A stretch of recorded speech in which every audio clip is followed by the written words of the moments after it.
Now, property condition. I'm going to be buying this house as is, okay? So I'm accepting your property and I'm buying it as is. I'm not expecting you to do any kind of repairs, anything to it. We're buying it just as it looks today, okay? Now, that said, if something happens past today that deteriorates the property significantly, we're going to need to figure out what's going to happen with that. But as it stands now, we're buying it as is. And then the seller's disclosure, that's going to be something that I'm going to need to receive from you, okay? So the seller's disclosure is just another piece of documentation that Texas requires a seller to give when they're selling a property in Texas. And it's about 3 pages, and you just kind of check mark like, yes, I have a microwave, yes, this is gas, or no, this isn't gas, or, you know, I've got a roof that's 5 years old, that kind of stuff, just very basic things. It doesn't really matter to me, but it is a requirement for you to hand that to me. So I'm going to give you 10 days in which you can fill that out and get that back to me.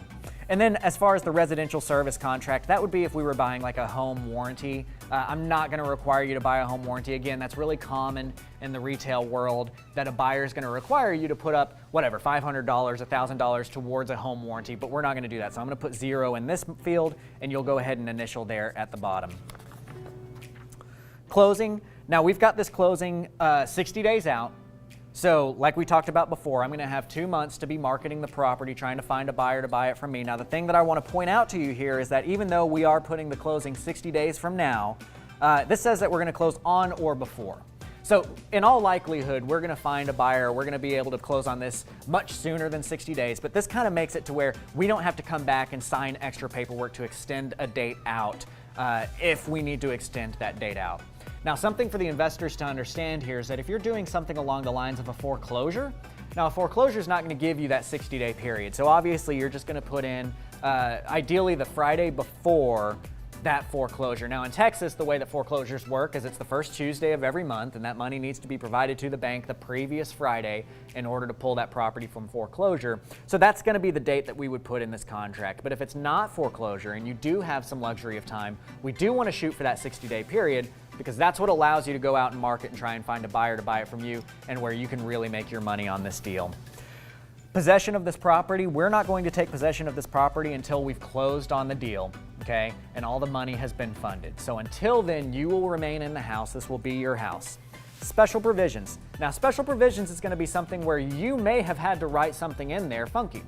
They may have requested something from you, and this can range from a whole ton of things. I mean, it can range from their throwing in, the appliances. You might put that in there, that all the appliances stay, or you're not supposed to put in here any kind of leaseback terms because there is a separate document for the leaseback. But anything else that goes along with this contract that you guys have talked about, you need to have that in writing, and this is where you put that, because if it's not in writing, it doesn't count for squat. Okay, so special provisions. If you've got special provisions, you're just going to say, these are the special provisions that we have. If not, you're just going to say, we don't have any special provisions.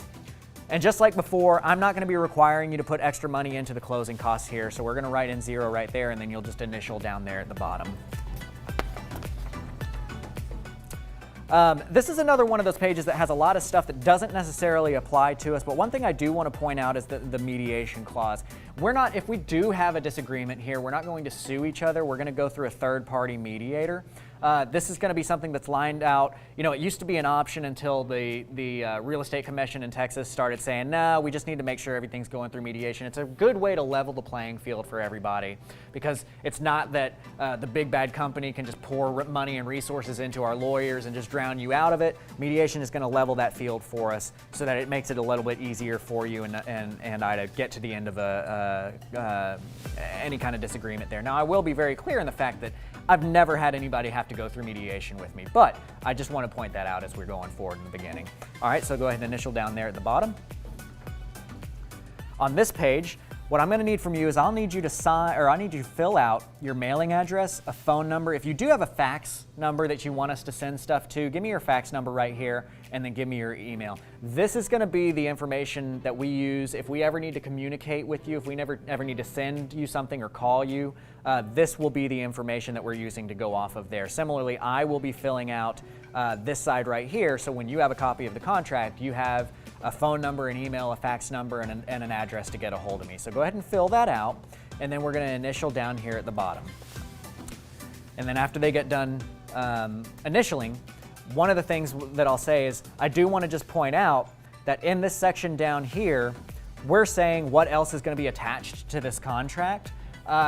Really, we don't have much attached to this contract with the exception of the Addendum A. And what we're going to do here as investors is we're going to check off this very last box that says Other, and we're going to write in Addendum A. And we're going to tell them, we've checked this off that says Addendum A. Now, Addendum A is, like I explained to you earlier, that's the stuff that actually describes everything that has to do with the owner financing side of it, the subject to side of it, comes in Addendum A. So we're connecting this as one contract. If you have a seller leaseback, if you're allowing the seller to stay in their home for a little while, you need to check off the box over here that they're getting a seller's temporary lease. And you need to have that promulgated form that outlines how long they get to stay there and what their rent is and what their rent will be if they go past the point in time that you've agreed to let them stay there. And then finally on this page, we've got our termination option. Again, I've talked to you about it's going to be a 60-day option period that we've got here. That's going to be the period of time that I'm looking for somebody to buy the property from me. Once I find somebody to buy the property from me, that will mean that I will tell you we're ready to close, and then we'll close. If that happens next week, all the better. If it happens in 2 weeks, great. So it's on or before 60 days from now. And if I'm unable to find somebody to buy it from me, this does give me the option to terminate the contract. However, I will tell you, I have not had to terminate any contracts that I haven't told the person right up front, right now, hey, this is a difficult contract for me and I don't think I'm going to be able to close it, but we'll see what we can do. And I mean that very honestly too, because if you are getting pushed so hard in your numbers that this deal is no longer really a deal for you and it's getting really difficult for you to make the numbers match, still get the contract, get the option contract, but be very clear with them, hey guys, I can probably get this done because I'm really good at what I do, but what you've asked for is really pushing my numbers, and so it's going to take me, I definitely need this option. I definitely need the ability to go out there and try and find somebody to buy it from me. And if I can't, that means that I can't do this deal, okay? So be very upfront with them about stuff like that, all right? They need to understand that you have that option and that you are probably going to exercise it if you don't find somebody to buy it from you. But even outside of that, you may run into a scenario where you thought you were going to be able to close the house and you can't find a buyer for it, and then you've got to decide, are you going to front fund the property? So watch the front funding video to understand if you're willing to do that. And if not, then you need to terminate this contract, and you need to do that through the proper channels with the proper paperwork, which is the termination of contract, and that needs to be turned in at the right time. So explain to them, that what I just said. So we're picking back up. So this was my option period. And neither one of us have attorneys that we're dealing with in this transaction. And at that point, you'll just need to sign right here under seller. This page right here, I'll usually just mark through because this is like if you've got realtors involved. We don't have a realtor involved. It's just you and me working here. Okay, so now we're able to move forward, and we're able to move on to the section that has to do with the actual subject to side of things. Now, investors, what I've done here is just so that you have somewhat of a visual representation, I have highlighted the areas that you're going to want to point out to these guys, right? So as we're going through this should hopefully be a little bit of a visual aid for you to kind of think about the parts of this contract that need to be talked about with your seller. The contract that I'm using here, the addendum that I'm using here, comes from Horn & Associates. I've interviewed all of the attorneys, at least in Texas, that are doing owner financing and subject to on a large level. And I just feel the most comfortable with Horn & Associates paperwork because it really is what protects me the best, in my opinion. These guys have been doing it for longer than anybody else and have done more transactions than anybody else. That said, there are other attorneys out there, and there are other attorneys that probably charge less.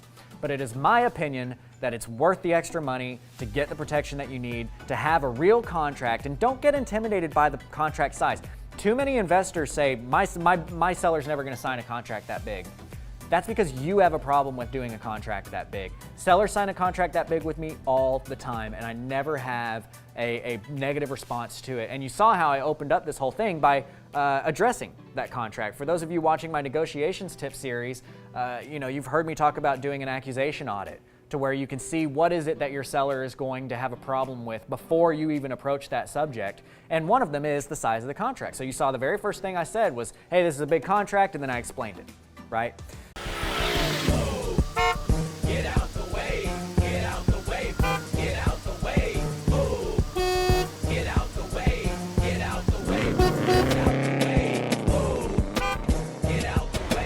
Get the Propelio mobile app and drive for dollars today. All without leaving your car.